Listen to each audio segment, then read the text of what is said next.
우리 함께 고백하겠습니다. 하나님 사랑합니다. 하나님 사랑합니다. 제가 제일 많이 사랑합니다. 할렐루야. 할렐루야. 오늘도 주님의 날을 온전히 지키며 주님 앞에 올려드리는 우리 모든 중등부 한 사람 한 사람에게 하나님께서 복 주시고 지켜주시고 은혜와 평강 주시기를 주님의 이름으로 간절히 축원합니다. 자, 오늘 계속해서 로마 사람에 대한 이야기인데요. 지난주는 로마 백부장에 대한 이야기였고 오늘은 더 높은 사람 빌라도 총독에 대한 이야기를 좀 하고자 합니다. 그런데 제목이 뭐라고요?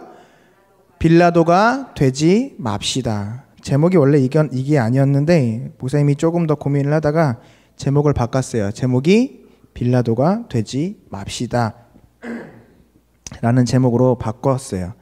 왜냐하면 성경에 등장하는 수많은 인물들 가운데 사도신경을 외우는 친구들이라면 이 사람의 이름을 다 알고 있습니다. 그런데 사도신경에 나오는 다른 사람들은 다 유대인이지만 이 사람은 이방인이에요. 참 대단하죠? 이방인인데 우리 모두가 다 알고 있는 이름이다. 그런데 좋은 이름일까요? 좋지 않은 이름일까요? 좋지 않은 이름으로 우리가 알고 있습니다. 성경책에 찾아보면 빌라도라는 인물이 엄청나게 막 성경 가운데서 대단한 일을 한 인물은 사실은 아니에요. 그럼에도 불구하고 우리가 왜 빌라도라는 이름을 알고 있을까요? 그것은 우리가 아까도 얘기했지만 사도신경을 통해서 본디오 빌라도에게 고난을 받으사 십자가에 못 박혀 죽으시고 라고 하는 예수님을 십자가에 못 박게 한 장본인이 누구다? 빌라도다 라고 우리가 계속해서 신앙을 고백하면서 외우기 때문이에요. 물론 신앙 고백을 사도신경을 해설을 하는 그런 신앙 고백서 해설서들을 보면 왜 굳이 여기다가 빌라도라는 이름을 넣었는지에 대한 그런 구구절절한 설명들이 나오지만 그 부분들은 일단 지금 중등부 예배이기 때문에 굳이 뭐 신학적인 이런 이유 때문에 그렇다 이런 것들 다 제외하고 빌라도가 좋은 뜻으로 거기서 이야기를 한 것인지 좋지 않은 뜻으로 이야기한 것인지 그것에 대해서만 좀 본다면 둘 중에 하나를 택이라라 그러면 좋은 의미에서는 거론된 것이 아니라는 것이죠. 빌라도의 개인의 입장에서는 좋지 않은 의미라는 거예요. 그것이 그의 책임이 그만큼 컸다는 의미이기도 합니다. 물론 잠깐 신학적인 의미를 말씀드리면 이방인조차도 예수 그리스도를 의인이라 칭한 그리고 죄가 없다고 칭한 판결을 내렸어요. 그런데 그럼에도 불구하고 십자가에 못 박으라고 내어준 장본인이 빌라도라는 사람이라는 거죠. 그렇기 때문에 예수님의 죄가 없으신 무죄함을 증명하는 그런 도구로 또 유대인의 왕이라고 인정한 사람이 또 빌라도이기 때문에 그 십자가의 명패에 유대인의 왕이라고 써놨죠. 그런 것들을 보면서 예수님께서는 죄 없으신 왕이십니다라는 그런 고백들이 이 짧은 구절 안에 있지만 그런 건 다 제외하고 나서라도 빌라도는 어쨌든 그 모든 책임을 졌다는 거예요. 그런데 우리가 성경책을 쭉 읽어보면 알겠지만 오늘 본문 말씀에 물을 가져다가 무리 앞에서 손을 씻으며 이르되 이 사람의 피에 대해서는 나는 무죄하니 너희가 당하라 라고 이야기했고 거기에 대해서 이스라엘 백성들이 우리가 그 모든 책임을 지겠습니다 라고 이야기했어요. 그러면 책임이 빌라도에게 있다 없다? 법적으로 없어요. 왜요? 손을 씻었기 때문에. 그런데 왜 유대인들에게 고난을 당하사라고 쓰여 있지 않고 빌라도에게 고난을 받으사라고 쓰여 있을까라는 거예요. 그 책임은 사라진다, 사라지지 않는다. 사라지지 않는다는 거예요. 그래서 많은 신자들이 궁금해하고 의아해하는 것이 성경책에 등장하는 이 빌라도라는 사람이 처음에 예수님의 무죄에 대해서 계속해서 이야기했고 예수님을 몇 번이나 석방하려고 노력을 했는데 그리고 예수님에 대해서 동정심도 가지고 있었고 호의를 베풀었는데 왜 빌라도는 예수님을 고난당하게 하고 십자가에 못 박게 한 사람으로 우리의 사도신경 가운데 남아있게 되었느냐라는 것이죠. 이 시간 조금 어려운 문제일 수도 있지만 이러한 우리가 궁금증을 가지고 빌라도라는 사람이 어떤 인물인지 좀 살펴보면서 우리가 신앙의 타산지석으로 삼기를 주님의 이름으로 간절히 축원합니다. 타산지석이 무슨 뜻인지는 알고 있죠? 남의 일이지만 안 좋은 그 일들을 보면서 나에게 교훈을 삼는 거예요. 어떻게? 나는 저렇게 살지 말아야지. 우리가 계속해서 신앙의 모범을 보인 사람들의 신앙을 본받자라고 많이 배우고 있는데 몇몇 사람들에게서는 이렇게 신앙생활 하지 말자라는 사람들을 지금 배워오고 있죠. 그 중에 한 사람이 바로 이 빌라도라는 사람이에요. 일단 목사님이 시대적인 배경을 조금 알려드리도록 하겠습니다. 이스라엘이라고 하는 나라가 북이스라엘과 남유다로 되어 있었다 그랬죠. 그렇게 분열되고 나서 남유다와 북이스라엘이 망했어요. 하나님께서 지켜주신다고 했음에도 불구하고 북이스라엘이 먼저 망했고, 그리고 남유다도 바벨론에게 망했어요. 그리고서 바벨론이라고 하는 나라가 세계의 패권을 잡게 되고, 그 바벨론이라는 나라 뒤에 또 새롭게 이 모든 제국들을 소나기에 넣은 나라들이 생겨나요. 지금 이 시대에는 로마라는 나라가 그 패권을 잡게 되었어요. 그래서 좀 복잡하게 됐어요. 우리나라는 대통령 한 명이, 우리나라의 대통령이 이 대한민국을 총괄해서 통치하고 다스리는 이런 구조로 되어 있죠. 그런데 우리는 대통령을 투표해서 뽑아요. 그런데 그렇지 않은 나라들이 있어요. 왕권 국가, 왕이 이 나라를 통치를 해요. 그런데 여기는 황제가 따로 있어요. 황제가.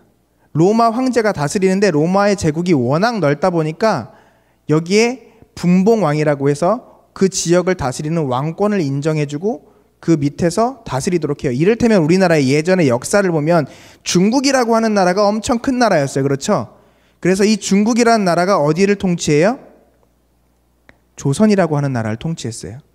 물론 조선이라고 하는 나라의 왕권을 인정해줘서 조선이라고 하는 나라의 왕이 있었어요. 그렇죠? 우리나라에 세종대왕도 있었고, 그렇죠? 이렇듯이 왕들이 있었지만 이 왕들이 아버지의 나라라고 하면서 어디를 섬겼어요? 중국을 섬겼어요. 중국을. 그래서 중국에 조공을 바치고 또 중국에서 또 사신을 보내고 이러한 일들을 했단 말이죠. 마찬가지로 여기에도 분봉 왕들을 세웠어요. 헤롯 대왕이 죽은 후에 헤롯 대왕이 그 왕권을 가지고 이 지역을 다스리고 있다가 그 아들들이 3명이 있었는데 그 아들들에게 통치권을 나누어 주었어요. 그런데 이 헤롯 대왕이 직접 통치하였던 이 지역의 세 개로 나눠진 나라를 분할해서 다스렸던 이 분봉왕이 헤롯 아켈라오라는 사람인데 굳이 이 사람 이름까지는 알 필요 없어요. 그런데 아버지처럼 성격이 상당히 난폭했던 사람이에요. 그러다 보니까 유대인 3,000명을 학살하는 그런 무시무시한 일들을 감행을 해요. 결국에 이 로마 황제로부터 재판을 받고 추방돼요. 그래서 결국 왕으로 통치를 하지 못하게 되죠. 그래서 우리가 예수님의 이야기를 듣게 되면 헤롯에게 또 보내지고 거기서 재판을 받고 또 유대 대제사장에게 재판을 받고 또 빌라도에게 재판을 받고 이런 일들이 벌어지잖아요. 도대체 이게 무엇인가라는 궁금증이 생길 텐데 이 시대 상황은 이렇게 복잡했어요. 그런데 그러다 보니까 이 유대 지역과 사마리아 지역을 로마에서 직접 통치를 하게 돼요. 로마 황제가 내가 사람 보내서 내 사람으로 직접 통치할 거야 라고 이야기를 하게 된다는 거죠. 그래서 이 직접 통치를 하게 된 사람이 누구다? 바로 로마의 총독이었어요. 이 로마의 총독 가운데 5번째 총독을 맡았던 사람 이름이 바로 오늘 빌라도예요. 무지하게 복잡한데 우리가 다 기억할 필요는 없다고 해도 로마의 통치권을 받아서 온 사람이었구나 라고 알고 있으면 될 것 같아요. 어쨌든 로마의 전권을 다 갖고 온 사람이었기 때문에 사람을 죽일 수 있는 권한이 누구에게 있었다? 빌라도에게 있었다. 이 빌라도라는 사람도 사실은 성격이 이렇게 좋은 그런 사람은 사실은 아니에요. 이 빌라도라는 이름이 뜻이 어떤 뜻이냐면 창으로 무장한이라는 뜻이에요. 그래서 그 기사 가문이에요. 지금 우리나라로 말하면 무장 가문이에요. 무신들, 그러니까 장군들 가문이었어요. 그래서 이런 힘이 있는 육체적인 힘이 있는 가문이었기 때문에 성격도 있었다는 거죠.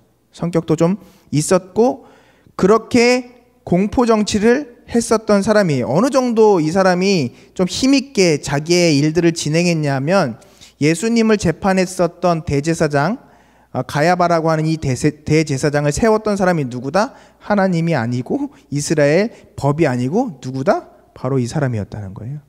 원래 대제사장은 아론의 후손만 대제사장이 될 수 있도록 되어져 있어요. 아론의 후손만. 레위 지파가 아니라 레위 지파 중에서도 아론의 자손만 원래는 대제사장이 될 수 있어요. 그런데 이 가야바라고 하는 대제사장을 그냥 임명을 해버렸어요. 임명을.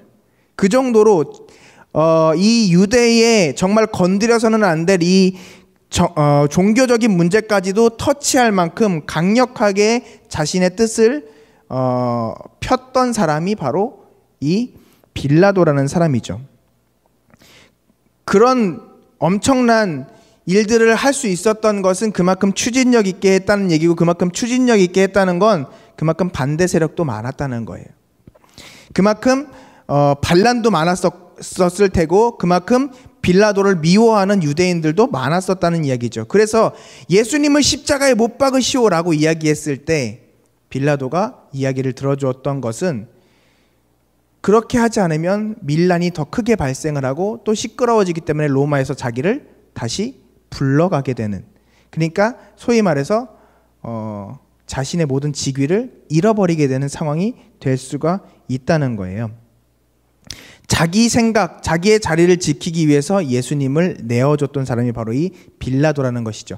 이런 시대적인 그리고 상황적인 배경을 그래서 우리가 알고 있으면 성경을 이해하는데 조금 더 이해가 될 것 같습니다.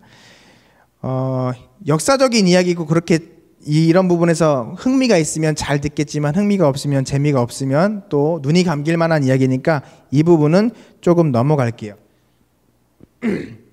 어쨌든 유대인 종교 지도자들이 머리를 썼어요. 평소에 빌라도가 이런 무자비한 성품을 가지고 있고 자기의 자리를 지키려고 하는 사람이기 때문에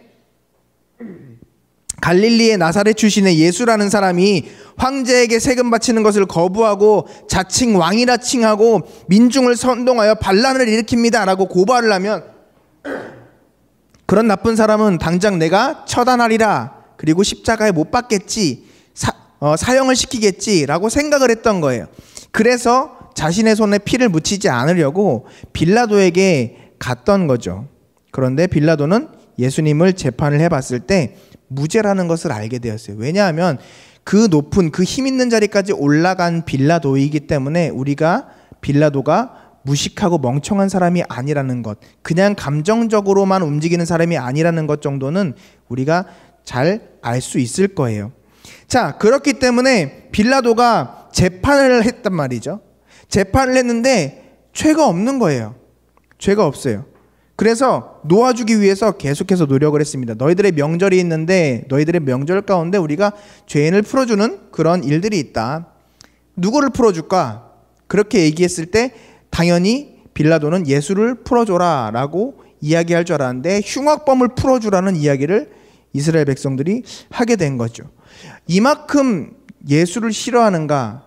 그러면 이 사람들의 요구를 들어주지 않았을 때 정말 큰 밀란이 일어날 수 있겠구나라고 정치적 판단을 내리고 예수님을 십자가에 내어준 거예요. 그런데 그럼에도 불구하고 거기에 대해서 책임지고 싶지 않았어요. 빌라도는 거기에 대해서 책임지고 싶지 않았어요. 그래서 판결은 내려주지만 그 앞에서 선언을 한 거예요. 손을 씻는다는 건 나는 죄가 없습니다라는 것을 증명하는, 보여주는 하나의 세레모니예요. 나는 여기에 죄가 없습니다. 나는 손 담그지 않았습니다. 나는 당신들과 손잡지 않았습니다 라고 손을 씻고 판결을 내린 거예요. 그런데 문제는 뭐다? 판결을 내렸다는 거죠. 사랑하는 여러분, 우리의 마음이 어떻고 우리의 상황이 어떻고 우리의 여건이 어떻고 중요한 문제입니다. 정말 중요한 문제죠.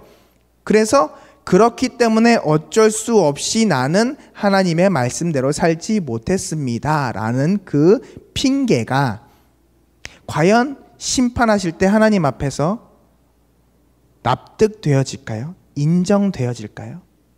오늘 이 빌라도를 통해서 목사님이 여러 가지 이야기를 해주고 싶지만 시간이 적기 때문에 하나만 이야기하라고 한다면 바로 이거예요. 여러분에 대한 죄의 값을, 여러분이 하나님 앞에 범죄한 죄의 값을, 여러분이 하나님을 온전히 믿지 않은 그 죄의 값을 여러 상황들이 있었기 때문에 어쩔 수 없었습니다 라고 하는 이 핑계로 가리울 수 있을까라는 거예요. 정상참작이라고 하죠. 법적인 용어로. 과연 정상참작이 될까요? 이를테면 쉽게 얘기합시다. 우리 중간고사가 있어요. 기말고사가 있어요. 목사님, 중간고사 때문에, 기말고사 때문에 저 교회에 못 나가요. 예배 못 드려요 라고 하는 이 얘기가, 하나님께서 안식일을 기억하여 거룩하게 지키라 라고 하는 이 계명을 넌 어겼어, 그렇기 때문에 너는 지옥 형벌이야 라고 하는 판결을 내리실 때, 아 그래? 너 중간고사였어? 아 그럼 지옥은 취소, 너는 그러면 천국 갈 수 있어 라고 하시는 그런 합당한 이유가 될까? 라고 하는 부분이에요. 조금 어렵나요? 유대인들이 빌라도에게 예수님을 고소한 제목은 총 3가지였어요. 첫 번째, 예수님이 민중을 선동하여 반란을 일으키려고 했다. 빌라도가 제일 두려워하는 것이 무엇이었다 그랬죠? 반란을 일으키는 거예요. 시끄러워지는 거예요. 진압하면 돼요. 그런데 그 부분에 있어서 네가 통치를 잘못했으니까 반란이 일어났지, 로마의 황제의 신경을 거슬려서 다시 불러들일 수 있는 조건이 된단 말이에요. 그래서 싫어했어요. 그러니까 단순히 그 이야기만 가지고도 그래 그러면 반란의 수괴를 처단하라 라고 할 수 있는 내용이었어요. 두 번째, 로마 황제에게 세금을 바치지 말라 했다는 거예요. 로마 황제에게 세금을 바치지 않는다. 지금도 세금 내는 것은 국민의 의무죠. 그런데 예수가 세금을 바치지 말라 그랬다? 그 하나만을 가지고도 왕의 명령을 거역하고 왕을 대항하는 반역죄인 거예요. 반란과 똑같은 반역죄인 거예요. 아 그러면 처단해라 라고 할 수 있는 충분한 이유가 되겠죠. 세 번째, 자칭 왕이라고 했어요. 자기의 권한을 위협함과 동시에 누구의 권한까지? 로마 황제의 권한까지도 위협하는, 말 그대로 반란을 한 거예요. 그렇다면 당장에 예수님을 잡아 죽이라고 명령할 수 있는 그런 내용들을 가지고 고소했다는 거예요. 그런데 빌라도가 하나씩 따져봤을 때 이거 다 거짓말이었어요. 이게 다 합당한 이유가 되지 않았어요. 그래서 빌라도가 똑똑한 사람이기 때문에 유대인들을 처형을 무마시키고 내어주라고 풀어주기 위해서 예수님을 때려 내어놓으라 라는 타협안까지도 만들어요. 그냥 때려서 내보낼게, 니들 알아서 해. 그런데 유대인들이 그러는 거예요. 사형을 시킬 수 있는 권한은 당신에게 있으니까 당신이 사형을 언도를 내리십시오. 십자가 처형을 허락해 주십시오 라고 이야기했던 거예요. 그렇지 않으면 당신은 로마 황제의 신하가 아닙니다 라고까지 이야기를 했어요. 여러분, 이 이야기가 과연 빌라도만의 이야기일까요? 목사님은 이 설교를 준비하면서 지난번에 우리가 설교를 했었던 가장 좋은 것을 빼앗겼던 젊은 부자 청년의 이야기가 떠올랐어요. 여러분은 그렇지 않습니까? 빌라도가 지혜 있는 사람이었어요. 근데 지혜가 있으면 무엇을 합니까? 현명하면 무엇합니까? 로마의 최고의 학문을 배웠으면 무엇합니까? 힘과 능력이 있었으면 무엇을 합니까? 권력과 기술이 있으면 무엇합니까? 그것들이 진실되고 바르고 공명정대하게 사용되지 않으면 그것은 무용지물인 거예요. 잘못된 걸 잘못됐다고 이야기하지 않고 맞는 걸 맞다고 이야기하지 못한다면 내가 아무리 똑똑하고 내가 아무리 지혜롭고 내가 아무리 능력이 있어도 그것은 아무 소용이 없다는 거예요. 내가 아무리 합당한 이유를 가지고 있어도 하나님의 말씀 앞에서 그 하나님의 말씀을 거역했을 때 거기에 대한 모든 책임은 상황이 지는 것이 아니라 누가 져야 된다고요? 따라합니다. 내가 져야 합니다. 다시 한번 여쭤보겠습니다. 빌라도만 잘못한 사람일까요? 우리가 신앙 고백을 하면서 빌라도에게 고난받으사라고 이야기할 때 빌라도 나쁜 놈, 빌라도 정말 나쁜 사람이야 라고만 생각할 수 있을까요? 그 빌라도의 모습이 상황 때문에, 여건 때문에, 조건 때문에 예수님을 넘겨줄 수밖에 없었던, 어쩔 수 없이 그렇게 힘없이 예수님을 넘겨줄 수밖에 없었던 그 빌라도의 모습이 나의 모습이 아닌가 돌아봐야 할 줄 믿습니다. 무엇이 가장 좋은 것인지도 알지 못하고 지금 눈앞에 보이는 이것이 가장 좋은 것인 줄 알고 그것 때문에 가장 좋은 것을 포기해버리는, 잃어버리는 그런 어리석은 일들을 범하는 빌라도와 같이, 부자 청년과 같이 우리도 그냥 좋은 성적 받기 위해서, 내가 돈 많이 벌기 위해서, 내가 친구들과의 관계가 더 좋아지기 위해서 그렇게 하나님을 포기하는 일들이 생기지 않느냐라는 거예요. 그래서 사랑하는 여러분, 우리는 빌라도를 통해서 내가 져야 할 책임, 다른 사람이 가져갈 수 없다, 다른 사람에게 전가할 수 없다, 상황에게 전가할 수 없다는 것을 배워야 할 줄 믿습니다. 빌라도가 당면한 문제가 그거예요. 내가 예수를 어떻게 하랴? 똑같은 질문으로 우리에게 해볼까요? 내가 오늘 신앙을 어떻게 지키랴? 라고 하는 거예요. 내가 어떻게 신앙을 지키랴? 제가 여러분에게 누누이 이야기하지만 이 온라인 예배, 여러분 편하라고 하는 것이 아니라 여러분 신앙을 지키라고 하는 거예요. 가능하면 제일 좋은 것은 이 현장으로 나와서 예배하는 거예요. 이번 주 금요기도회를 하는데 이청년부 청년들이 현장에 참석해서 같이 기도를 했어요. 그러면서 이 이청년부 청년들이 뭐라고 이야기하냐면, 목사님 온라인으로 매주 참여했는데 현장으로 오니까 은혜가 더 있네요. 역시 현장이 훨씬 좋네요. 라고 이야기하는 거예요. 제가 여러분들에게 설교하면서 알려드렸었어요. 여러분 남자친구 여자친구 만나서 데이트를 하는데 제일 좋은 게 뭐다? 만나서 노는 거다. 만나서 데이트하는 거다. 그게 안 되면 어떻게 해요? 1년 2년 동안 얼굴 안 보는 게 아니라 뭐예요? 영상통화라도 하는 거예요. 그게 안 되면 뭐예요? 영상통화도 안 되면 뭐예요? 전화라도 하는 거예요. 전화도 못하는 상황이면 어떻게 해요? 문자 메시지 카카오톡이라도 보내는 거예요. 그것도 안 되면 어떻게 해요? 옛날 같은 상황이면 손편지라도 쓰는 거예요. 편지라도 보내는 거예요. 2달이 걸리든 3달이 걸리든 서로 소통할 수 있도록, 서로 함께하는 것을 느낄 수 있도록. 그것이 정말 사랑하는 사람이라는 거예요. 사랑하는 여러분, 우리가 정말 하나님을 사랑한다면, 우리가 정말 하나님을 만나고자 한다면, 중간고사가 됐던 기말고사가 됐던, 내가 상황이 어떻든 우리 가족들이 제사 드려야 된다고 예배를 못 드리게 한다면 내가 화장실에 가서라도 이 온라인을 통해서 예배를 드릴 수 있어야 하는 것이 정말 하나님을 사랑하는 성도의 모습이라는 거죠. 거기에 대한 모든 책임은 나에게 있다는 거예요. 온라인 실시간 예배를 드리면 더 많은 인원들이 참여해야 되는 것이 당연한 거예요. 왜? 더 접근하기가 쉬우니까. 예배당의 건강 때문에, 또 상황 때문에, 또 우리 선생님들은 직장 생활하는데 지장이 생겨서 오지 못하는 상황이 생길 수 있어요. 그렇다면 괜찮습니다. 인정합니다. 그렇다면 우리는 어떻게 해야 되냐? 그럼에도 불구하고 하나님 앞에 나와 예배 드리고자 하는 그 소망함이 있기에 나오는 거예요. 예배 드리는 거예요. 내가 예배당 나와서 예배 드릴 그 시간에 예배를 드리지 못하기 때문에 왔다 갔다 투자하는 시간까지 포함해서 지난주 예배, 그 지난주 예배 말씀까지도 한 번 더 보고 한 번 더 묵상하고 한 번 더 묵상하는 그러한 신앙적인 열정이 우리에게 있어야 한다는 것이죠. 오늘 여러분들이 처한 어려운 현실 여러 가지가 있을 텐데, 그 어려운 현실 가운데, 그 어려운 상황 가운데 여러분은 어떤 선택을 하고 계십니까? 혹시 빌라도와 같이 상황 때문에 어쩔 수 없었습니다라고 하는 핑계를 대고 있지는 않습니까? 상황 때문에 어쩔 수 없습니다라는 그 핑계, 나는 그렇게 될 수 있을지 모르지만 정확히 말씀드립니다. 하나님 앞에서 하나님께서는 그 핑계를 인정하지 않으신다는 거예요. 그것이 우리가 날마다 고백하는 신앙 고백 안에 들어있어요. 본디오 빌라도에게 고난을 받으사 십자가에 못 박혀 죽으시고,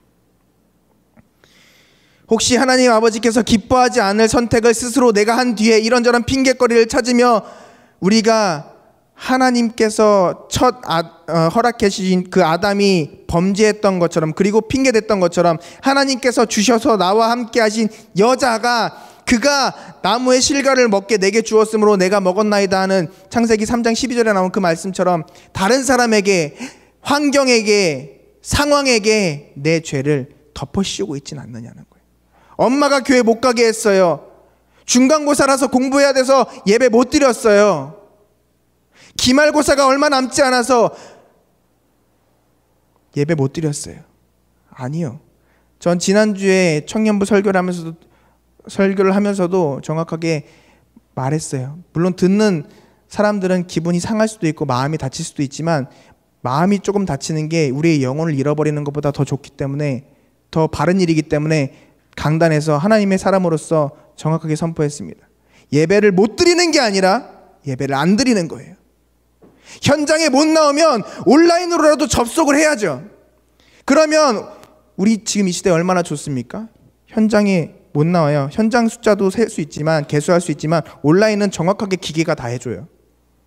지금 현재 몇 명이 이 예배 시간에 참여하고 있는지 몇 명 시청 중 딱 나와요. 그러면 우리 예배를 드리고 있는 그 인원들이 정확하게 나와 있어야 돼요. 아니, 그 이상 나와야죠. 이후로도 몇 명이 그 영상을 다시 봤는지 확인이 돼요. 조회수라는 게 있으니까. 여러분들이 사랑하는 그만큼, 여러분들이 정말 아끼는 그만큼 표현이 되어진다고요. 눈으로 보여진다고요. 기계도 이럴진데, 지금 사람이 만든 인터넷이라고 하는 이 상황도 이럴진데, 하나님께서는 얼마나 정확하게 판단하실까요? 얼마나 정확하게 평가하실까요? 사랑하는 여러분, 저는 그게 두려운 거예요. 저는 그게 두려운 거예요. 제가 왜 지난주 설교하면서 울먹거리면서 울컥하면서, 여러분 이게 내 고민인데 하나님께서 응답을 주셔서 너무 감사합니다라고 이야기하며 여러분 앞에 설교를 했을까요? 여러분의 신앙, 여러분의 한 영혼이 그만큼 중요하기 때문이에요. 여러분의 그 한 영혼을 살리기 위해서 예수님께서 십자가에 못 박히셨기 때문이에요. 그런데 내 죄로 인하여, 내가 하나님의 말씀을 사랑하지 않고 내가 하나님의 말씀대로 살지 않음으로 인하여서, 내가 하나님의 말씀을 내 삶보다 뒤에 놓았기 때문에 그 예수 그리스도의 피가 나에게 임하지 않는다면, 그 예수 그리스도의 보혈의 은혜가 나에게 나타나지 않는다면 이 얼마나 슬픈 일일까요?